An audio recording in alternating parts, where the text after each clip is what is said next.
우리는 로마의 통치하에서 순교하기 직전 베드로를 통해서 기록하게 하신 말씀, 베드로 전서를 통해서 지금 하나님의 은혜를 받고 있습니다. 성령을 받아 예수님을 그리스도로 믿고 신앙생활을 하고 있었지만 그 믿음 때문에 엄청난 세상의 핍박과 환난을 겪고 있던 성도들에게 하나님은 이 말씀을 주셨습니다. 오늘날 예수 믿으면 복을 받는다는 말을 믿고 신앙생활 하다가 실망하고 낙심이 부릴 수도 있는 저와 여러분에게 이 말씀은 똑같이 주어져 있습니다.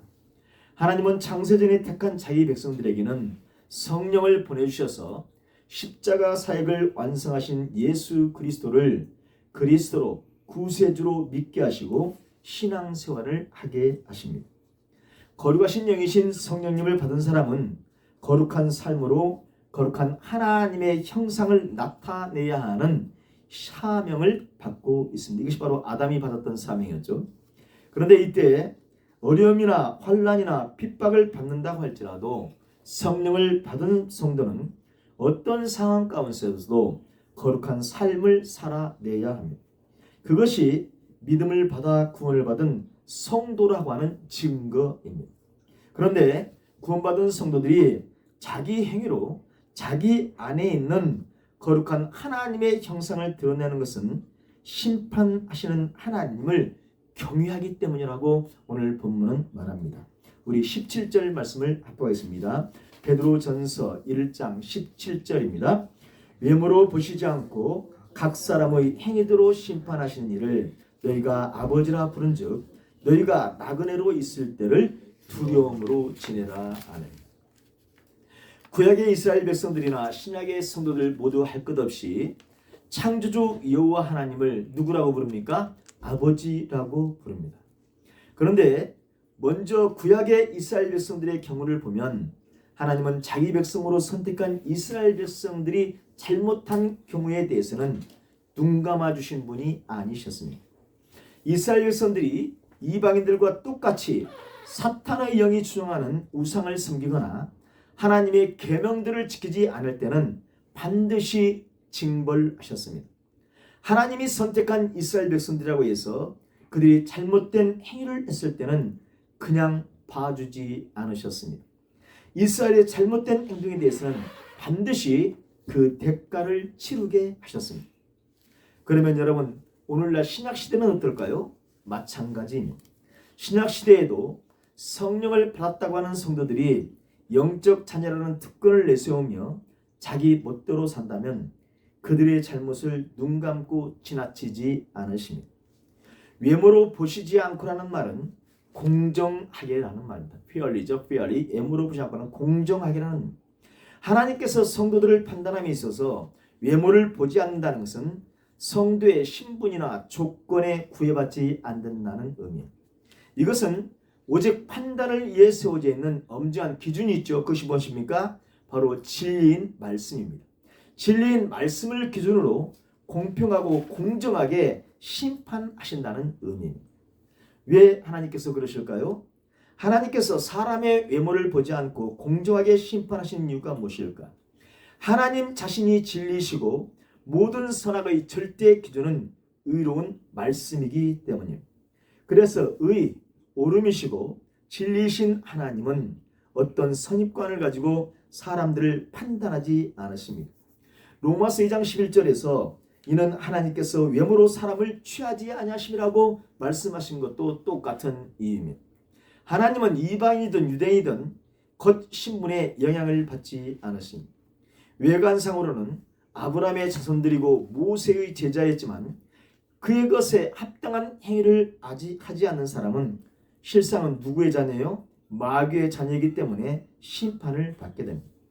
겉모습만의 경건은 자신들의 진짜 모습을 감추기 위한 가면에 불과합니다. 하나님께서 심판하실 때에는 그들이 쓴 가면, 이것을 외식이라고 말하죠. 외식은 아무 쓸모가 없습니다. 왜요? 하나님은 외모로 판단하지 않으시기 때문입니다. 나는 기독교인이에요. 나는 교인이에요. 나는 어떤 교회를 다녀요. 라고 말한다고 해서 그냥 심판을 면해주지 않습니다. 반드시 그 사람의 행위대로 심판하십니다. 그런데요, 성도라고 할지라도 그 사람의 일생을 통해서 보면 선한 일과 악한 일이 뒤섞여 있을 수도 있습니다. 성도라고 할지라도 육의 몸을 입고 있는 이상 악한 일을 하는 경우도 있습니다. 만약 저와 여러분이 악한 일을 했다면 어떻게 해야 됩니까? 회개하셔야 합니다. 성령을 받아 성령의 지배를 받는 성도들도 때로는 악을 선택해서 악한 행동을 할 수도 있습니다. 그럴 때 성도 안에 계신 성령님은 강력하게 회개하도록 감동을 주십니다. 성령님이 회개하라고 감동하시는데 회개하지 않는 사람도 있어요. 그래서 성령의 지배를 받은 성도는 최종적으로 마지막 날 회개해서 그 행위가 의로운 것으로 판명되는 것입니다.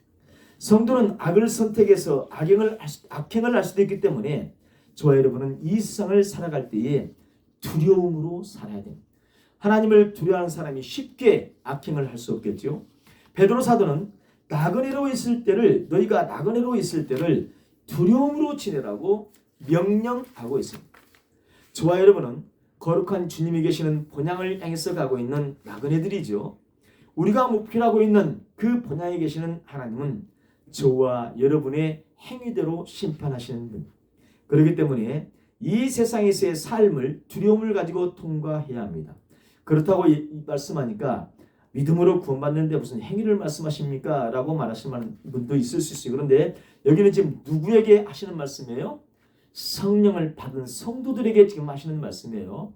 성도들의 삶도 구원은 받았습니다. 구원은 받았지만 반드시 자기가 행위대로 심판을 받게 되어져 있어요. 그래서 우리는 이 나그네의 삶을 신중하게 지내어야 합니다. 이 세상에서의 삶은 육체의 죽음 이후에까지 영향을 미치게 되기 때문입니다. 예수님은 마태복음 10장 28절에서 몸은 죽여도 혼은 능히 죽이지 못하는 자들을 두려워하지 말고 오직 몸과 혼을 능히 지옥에 멸하실 수 있는지를 두려워하라고 말씀하셨습니다. 우리 한글 개혁성경은 이 혼을 영혼으로 번역해놨는데 저는 원문 그대로 혼이라고 이렇게 말씀을 드렸습니다. 사탄은 이 세상에서 사람의 몸은 죽일 수 있습니다.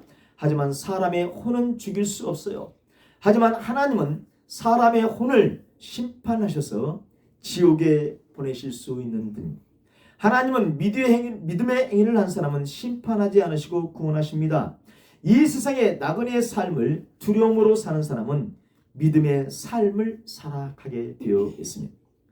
구체적으로 우리의 혼이 영의 말씀을 선택해서 말씀대로 행동하는 것입니다. 그러나 하나님을 두려워하지 않는 사람들은 말씀을 선택하지 않습니다. 하나님의 말씀을 선택해서 살지 않고 세상을 선택해서 살게 됩니다. 왜 그렇지요? 세상이 주는 공포가 더 두렵다고 생각하기 때문입니다. 지금 이 말씀을 받고 있는 성도들은 로마 제국의 엄청난 핍박을 받고 있는 성도들입니다. 하나님은 지금 그들에게 말씀하시고 있습니다. 너희들의 장래를 내가 보장하고 있으니 너희들은 너희의 몸을 죽이려고 하는 자들을 두려워하지 말고 내가 너희들에게 준 믿음을 지켜야 한다라고 주님 말씀하시고 있습니다. 오늘날 저와 여러분에게도 동일하게 주님은 말씀하십니다. 지금 너희들이 이 세상을 사는 동안 믿음을 지키기 위해서 너희들이 당하는 수모와 핍박과 어려움과 고통을 내가 잘 알고 있다. 하지만 너희들은 내가 너희들에게 준 믿음으로 삶을 살아내어라. 왜냐하면 이 세상을 장악하고 있는 사탄은 너희들의 몸만을 죽일 수 있지만 너희들이 가진 영원한 생명은 죽일 수 없다. 너희들이 끝까지 믿음을 지켜내야만 내가 너희들을 천국에 오게 할 수 있고 또 너희들의 상급의 심판을 할 수 있단다. 그러므로 너희들은 이 세상을 두려워하지 말고 나를 끝까지 두려워하는 삶을 살아야 한다라고 말씀하시고 있습니다. 하나님은 저와 여러분들이 끝까지 하나님을 두려워하는 삶을 살아내는 믿음을 지켜야 하는 이유를 18절과 19절에서 말씀하시고 있어요. 다 같이 한번 18절 19절을 합독합니다.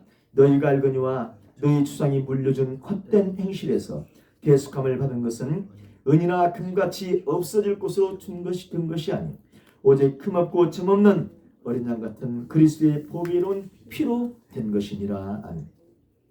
유대인이나 이방인 저와 여러분을 포함한 모든 사람들은 아담의 범죄로 말미암은 헛된 행실을 하며 살았었습니다. 헛된 행실에서 이 헛된이란 말은 열매 없는, 쓸데없는, 게으른 이런 등의 뜻을 가지는데 특별히 열매 없다는 말이 가장 적합한 말씀이겠죠. 성령의 열매. 이 말은 특별히 우상 숭배하는 사람들에게 쓰여진 말입니다. 이 헛된이란 말은 우상 숭배하는 이방인 모두에게 쓰는 말이고 또한 이스라엘 백성들 중에서 태양신, 만몬신을 섬겼던 사람들에게 썼던 단어가 이 헛된이란 말. 이 헛된이란 말은 성령을 받기 전에 모든 사람들이 행하는 행동에 쓰이는 말이 헛된이란 말. 우상을 숭배했던 유대인뿐만 아니라 믿음을 갖기 전에 있는 모든 사람들은 헛된 행실을 하며 살아갑니다. 그런데 이렇게 헛된 행실에서 구속함을 받은 것은 그 어떤 것으로도 바꿀 수 없는 무엇 때문입니까? 예수 그리스도의 피 때문입니다. 예수 그리스도의 보혈이라고 우리는 흔히 이렇게 지칭하죠. 오늘날 성도들인 저와 여러분들은 모두 하나님을 믿기 전에는 사탄을 숭배하는 사람들이었습니다. 우리 모두는 자이든 타이든 간에 우상을 섬기며 살고 있었습니다. 그런 우상을 숭배하는 삶은 아무 의미도 없고 오직 허무한 데 굴복하고 어둠의 세력에게 굴복하는 그런 삶이었습니다. 소망 없는 삶, 오직 헛된 삶이었지요. 그 소망 없는 삶에서 저와 여러분이 구속된 것은 예수 그리스도께서 보배로운 피를 흘리심으로 그 구속의 대가를 지불하셨기 때문입니다. 에베소 1장 7절에 우리는 그리스도 안에서 그의 은혜의 풍성함을 따라 그의 피로 말미암아 속량 곧 죄사함을 받았느니라. 골로새 1장 14절 그 아들 안에서 우리가 속량 곧 죄사함을 얻었도다. 디도서 2장 14절 그가 우리를 대신하여 자신을 주심은 모든 불법에서 우리를 속량하시고 우리를 깨끗이 하사 선한 일을 열심히 하는 자기 백성이 되게 하려 하심이라. 아멘. 예수님께서 고난의 십자가를 감당하신 것은 하나님께서 창세전에 택한 백성들의 모든 죄를 대신 지신 것입니다. 이 그리스도의 십자가의 공로로 말미암아 저와 여러분들은 구속함을 받아 구원받았습니다. 우리들이 사탄의 뇌에서 해방된 것은 우리들이 무슨 공로를 했기 때문이 아니죠. 엄청난 무슨 돈을 지불한 것도 아니죠. 우리들이 어떤 선행을 해서도 된 것이 아닙니다. 우리들이 사탄의 뇌에서 풀려난 것은 하나님이신 예수님께서 당신의 보혈을 십자가에서 흘려주시는 형벌을 받아내므로써 그 대가를 지불하셨기 때문입니다. 이미 구약의 이스라엘 백성들에게는 모세를 통해서 유월절 어린 양의 피를 흘리게 하는 것으로 예피로 보여주셨습니다. 하나님은 어린 양을 잡아서 그 어린 양의 피를 문설주와 임방에 바르게 했습니다. 출애굽기 12장 13절에 내가 애굽 땅을 칠 때에 그 피가 너희가 사는 집에 있어서 너희를 위하여 표적이 될 것이다. 내가 피를 볼 때 너희를 넘어가리니 재앙이 너희에게 내려 멸하지 아니하리라. 아멘. 이사야 선지자는 이사야서 53장 7절에서 그가 곤욕을 당하여 괴로울 때에도 그의 입을 열지 아니하였으며 마치 도상으로 끌려가는 어린 양과 털 깎는 자 앞에서 잠잠한 양같이 그의 입을 열지 아니하였도다. 세례 받으러 오시는 예수님 보고 세례하는 세상죄를 지고 가는 하나님의 어린 양이라고 어린 양이신 예수님을 알아보았습니다. 출입 없이 어린 양의 피를 바른 집의 사람들은 죽음이 넘어갔습니다. 하나님의 진노가 넘어간 것입니다. 유월절 어린 양의 피가 하나님의 진노에서부터 이스라엘 백성을 구원했습니다. 이 땅에 오신 예수님은 유월절 어린 양처럼 자신의 피를 뿌리심으로써 새 언약 신약의 성도들에게 구원과 자유를 허락하셨습니다. 창세전에 하나님께서 택한 백성들은 어린 양 같은 예수님의 피로 사탄의 나라에서 하나님의 나라로 옮겨진 것입니다.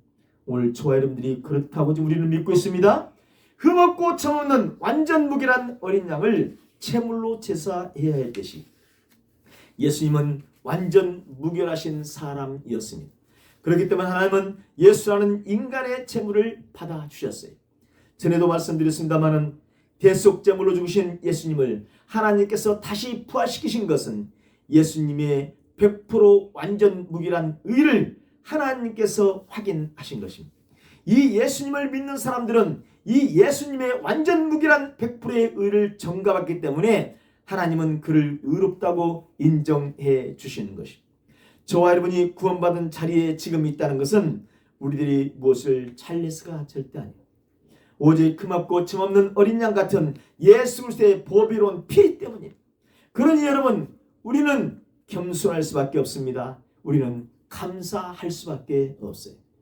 누가복음 17장의 종들처럼 주님이 하라고 명령한 일을 수행한 뒤에도 나는 무익한 종이오니 주님 알아서 처분해 주세요라고 겸손하게 기다려야 하며, 저와 여러분이 성도로 가는 고귀한 자리에 있는 것은 흠없고 침없는 어린 양 같은 예수 그리스도의 십자가에서 흘리신 피 때문임을 우리는 항상 기억해야 하며, 그러면 여러분, 어린 양 같은 피를 흘린 분이 지금 누구라고 반복해서 말씀하고 있습니까? 우리 20절을 합독하겠습니다. 20절.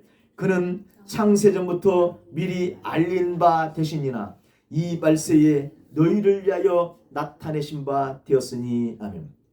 이 말세에 너희를 위하여 나타내신 바 되었다라고 주님 말씀하고 있죠. 베드로 사도는 어린 양 같은 피를 흘리신 분이 누구인지를 설명합니다. 그분은 성부 하나님께서 창세전에 미리 정해놓으신 그리스도이십니다. 창세전에 애정하신 그리스도께서 창세전에 택한 백성들을 위해서 말세에 이 세상에 나타내신 것입니다. 성부 하나님은 이 세상을 창조하시기 전에 그리스도에 의해서 세상을 구원하실 것을 미리 작정하셨습니다. 성부 하나님은 창세전부터 함께 계시던 성자 하나님이신 독생자 그리스도를 이 세상의 구세주로 미리 아시고 정하셨습니다. 예수님의 성육신 사건, 예수님이 인간의 몸을 입은 사건은 이런 하나님께서 정하신 예정의 성취입니다. 이렇게 하나님의 예정 가운데 있던 그리스도께서는 세상의 말세에 나타내셨다라고 말하고 있습니다.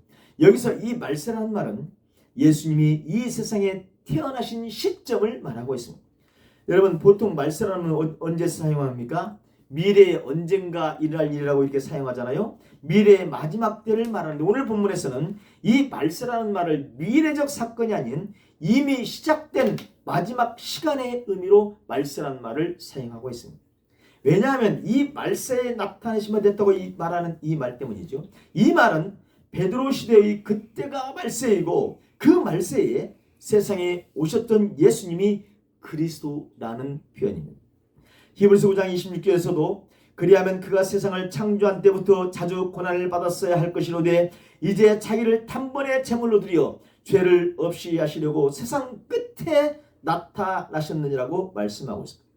예수님이 이 세상에 초림해서 오신 그때를 뭐라고 표현하고 있습니까? 히브리서 9장 26절에서 세상 끝이라고 표현하고 있습니다.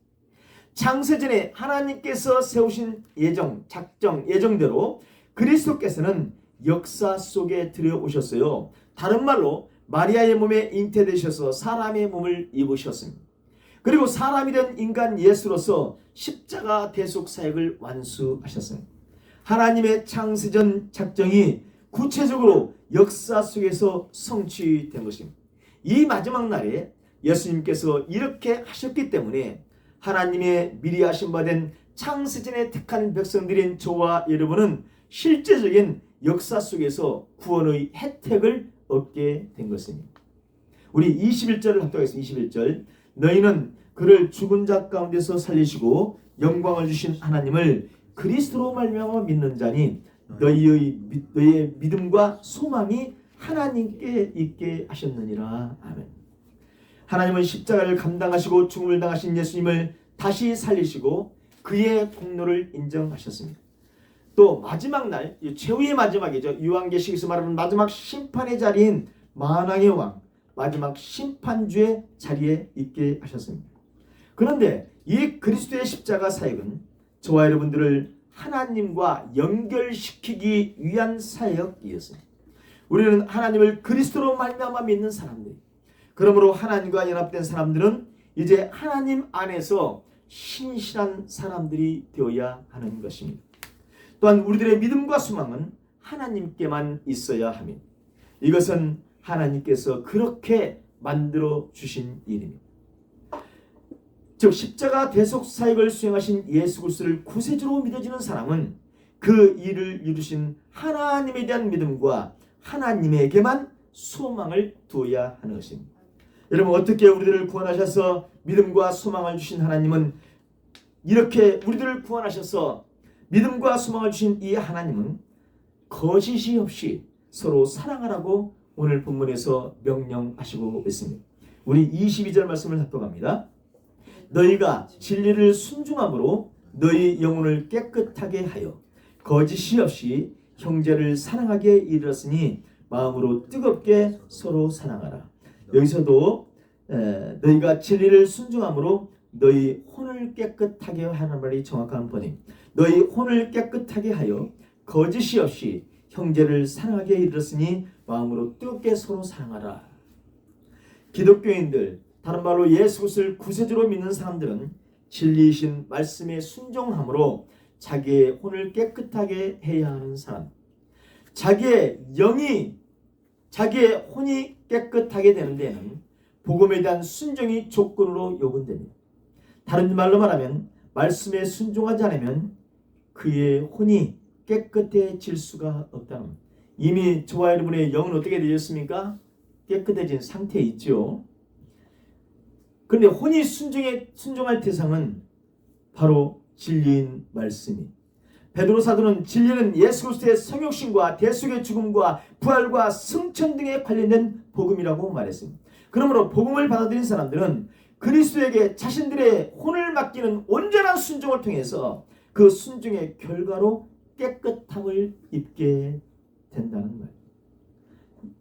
입술의 말로만 믿는다고 말하면 구원받는 것과는 차원이 다른 의미입니다. 복음의 순종이 얼마나 중요한가를 우리는 알아야 돼요. 그런데 여러분, 진리의 순종함으로 자기 혼을 깨끗하게 한 사람들은 거짓이 없이 형제를 사랑하게 이르게 됩니다. 속마음으로 뜨겁게 서로 사랑하게 됩니다. 자기의 카르디 안에 있는 영과 혼이 깨끗하게 된 사람들은 옛 본성인 시기와 증오가 사라지고 하나님의 본성인 사랑으로 채워집니다. 그러니 형제를 사랑할 수 있게 되는 것입니다. 영과 혼이 깨끗하게 되지 않은 사람들은 자기의 친형제까지도 죽였던 가인과 같은 사람이라고 말할 수 있습니다. 여러분, 그러니 형제를 사랑할 수 없습니다.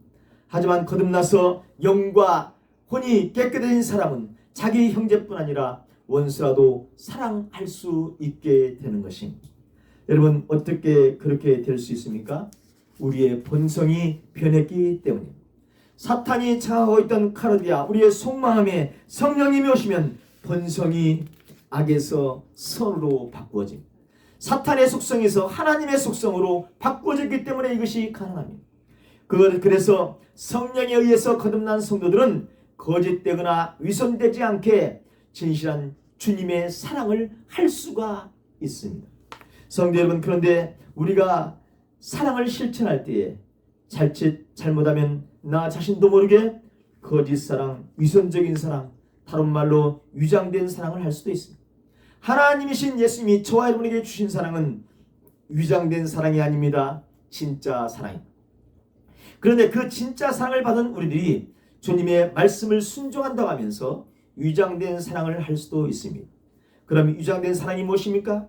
위장된 사랑이란 어떤 목적이 있는 사랑, 나의 의가 드러나는 사랑, 진짜 사랑이 아니라 이 사랑은 가짜 사랑입니다. 사탄은 교묘하게 성도들의 진짜 사랑을 위장된 사랑으로 바꾸어 버리게 합니다. 이것을 조심해야 됩니다. 사탄은 아주 교묘하게 예수님의 사랑을 사탄의 사랑으로 바꾸어 이용해 버립니다. 그 위장된 사탄의 도구로 성도들이 사용되어질 수도 있다는 것을 우리는 꼭 기억하셔야 돼요. 그러므로 철저하게 사람의 생각이나 감정이 개입되어서는 안 됩니다. 반드시 예수 그리스도의 사랑으로만 사랑해야 됩니다. 여러분, 그래서 말씀이 중요합니다. 이 모든 것을 가능하게 하는 것이 중생하는 것인데, 죽음에서 거듭나게 하는 중생은 바로 하나님의 말씀의 씨로 되어졌기 때문입니다.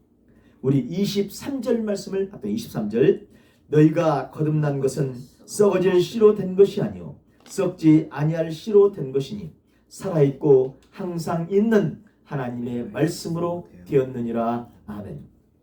죽은 영이 다시 살아나서 거듭난 사람, 다른 말로 성령을 받아 중생한 성도는 위장된 사랑을 하는 것이 아니라 진실한 사랑을 하게 되어 있습니다.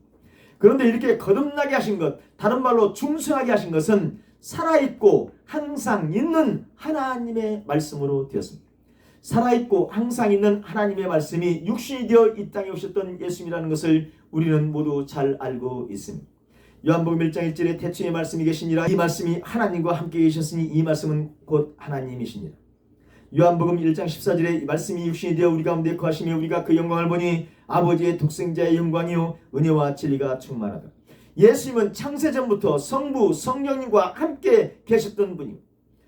그분이 인간의 몸을 입고 이 세상에 오신 영원한 말씀이십니다. 그분은 살아있고 항상 있는 분입니다. 살아있고라는 말은 지금 살아서 생명력 있게 항상 운동한다는 뜻입니다.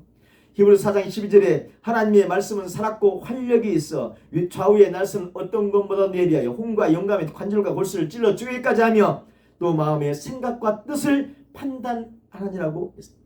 말씀이신 예수님은 언제나 살아서 생명력 있게 운동하고 계십니다. 이 말씀의 생명력과 운동력이 죽어있는 사람의 영혼을 살립니다. 사람의 영과 혼 안에 하나님에 대한 사랑의 마음을 집어넣으시고 움직이게 하십니다. 아담의 죄로 인해서 죽었던 사람의 본성을 바꾸어서 영원한 생명을 집어넣으시는 일을 바로 이 하나님의 말씀이 하시는 것입니다.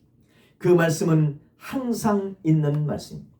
항상 있는 이란 말은 항상 그 자리에 머물러 있다는 말. 다른 말로 하면 영원히 존재한다는 의미.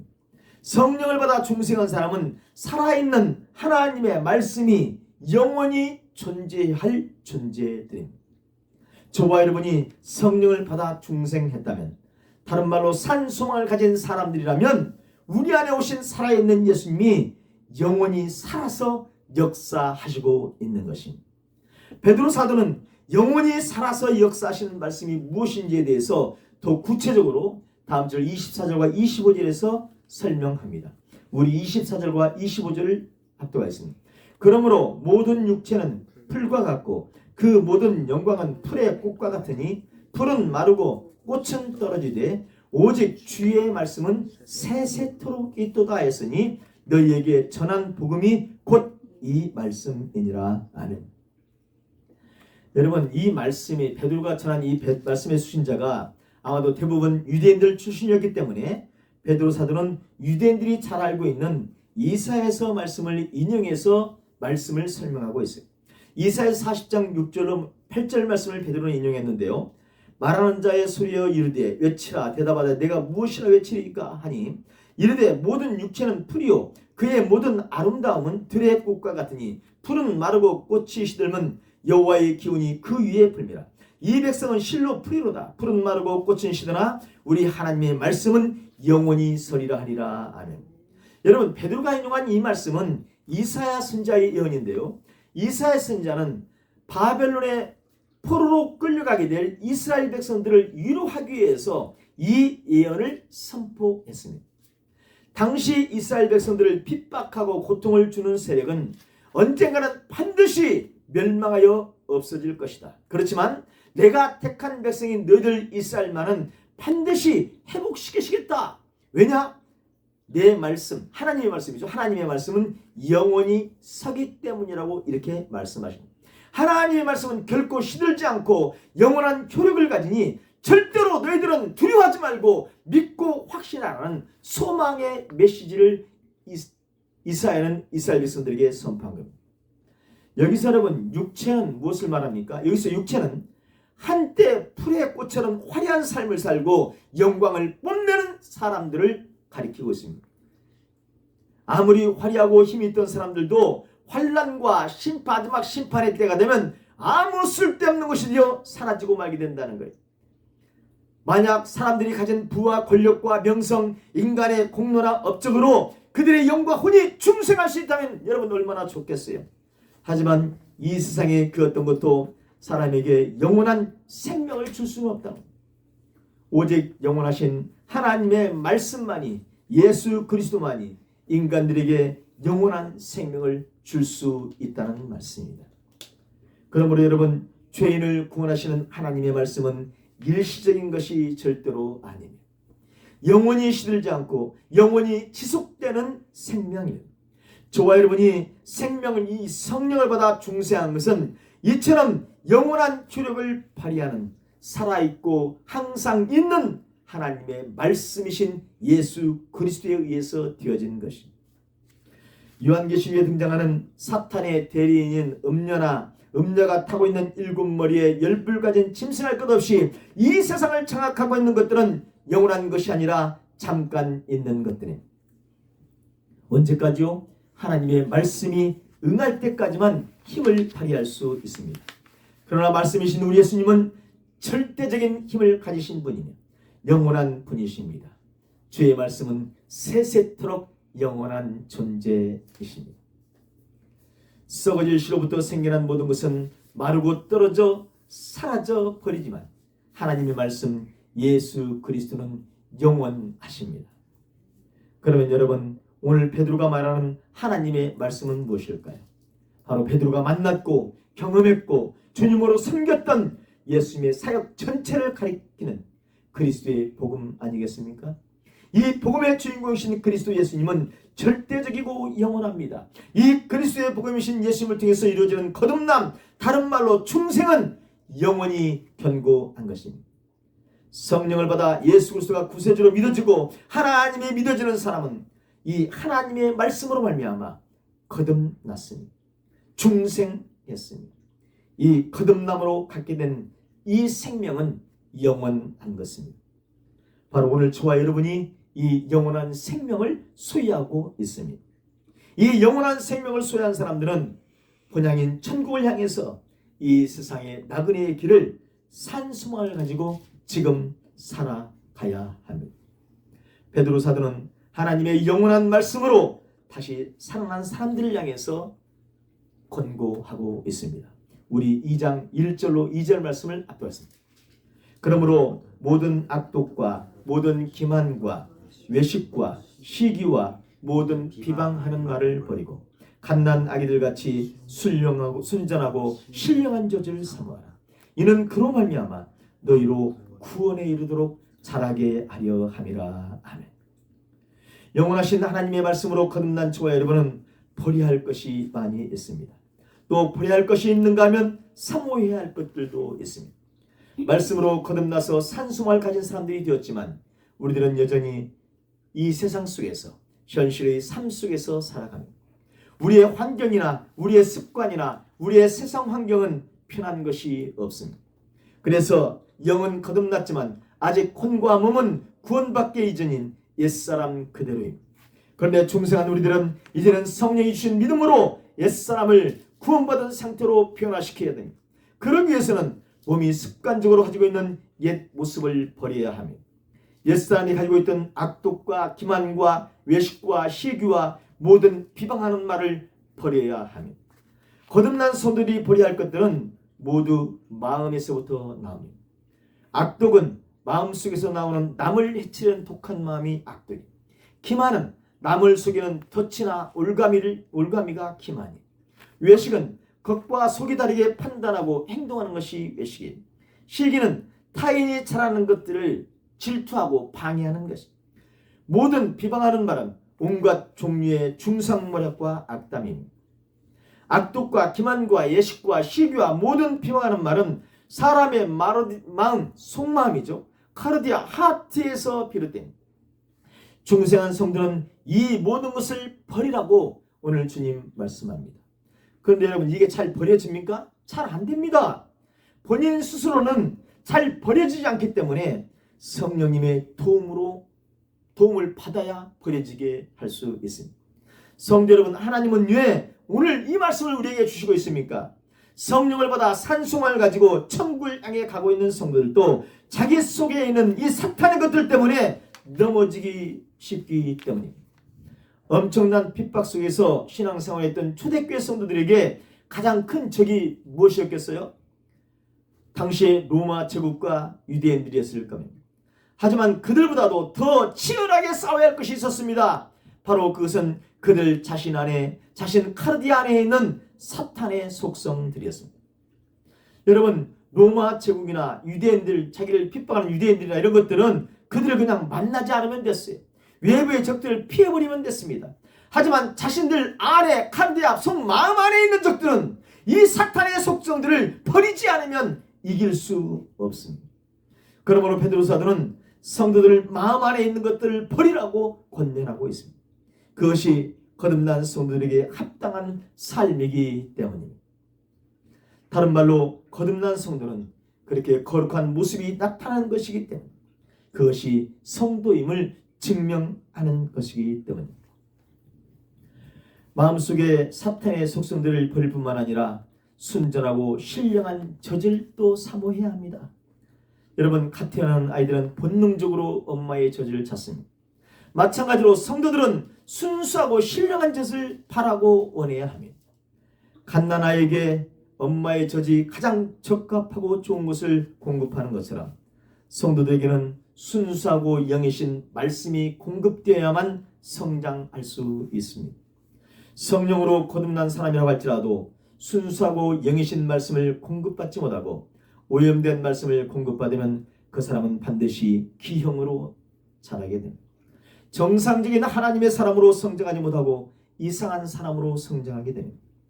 그러므로 구원에 이르도록 자라나기 위해서는 반드시 순전하고 신령한 젖을 사모하며 마셔야 하며, 다른 말로 구원에 이르도록 자라나기 위해서는 순수한 영의 말씀을 먹어야 하며, 이단 사슬에 빠진 오염된 말씀을 먹으면 정상적인 성도로 자랄 수 없음을 기억하시기 바랍니다. 성도 여러분, 성령을 받아 거듭난 사람이 되어 산성을 가지고 이 세상을 살아간다고 해서 여러분 그것으로 끝나는 것이 아닙니다. 중생한 성도는 반드시 옛사람의 속성을 버리고 순수하고 영적인 말씀을 먹어야 합니다. 왜요? 그로 말미암아 구원에 이르도록 자라게 되기 때문입니다. 성령을 받아 성도로서 살아가고 있는 저와 여러분이 반드시 옛사람의 속성은 버려버리시고 순수하고 영적인 말씀만을 먹어야 하겠습니다. 그로 말미암아서 구원의 완성인 영화에 이르도록 자라게 되시기를 주님의 이름으로 소원합니다. 오염되지 않는 순수하고 영적인 말씀만을 먹으시기를 주님의 이름으로 축원합니다. 기도하겠습니다. 하나님, 우리에게 성령을 주셔서 믿음을 주시고 이 땅에서는 믿음으로 성장하라고, 말씀으로 성장하라고 말씀해 주심을 감사합니다. 하나님 아버지, 중생한 저희들이 우리들 안에 있는 옛사람의 모습은 완전히 버리게 하시고 오직 순수하고 영적인 말씀으로만 성장하게 하여 주옵소서. 그래서 온전한 영혼육의 전 인격적인 구원을 받게 하여 주옵소서. 예수 그리스도의 이름으로 기도하옵나이다. 아멘.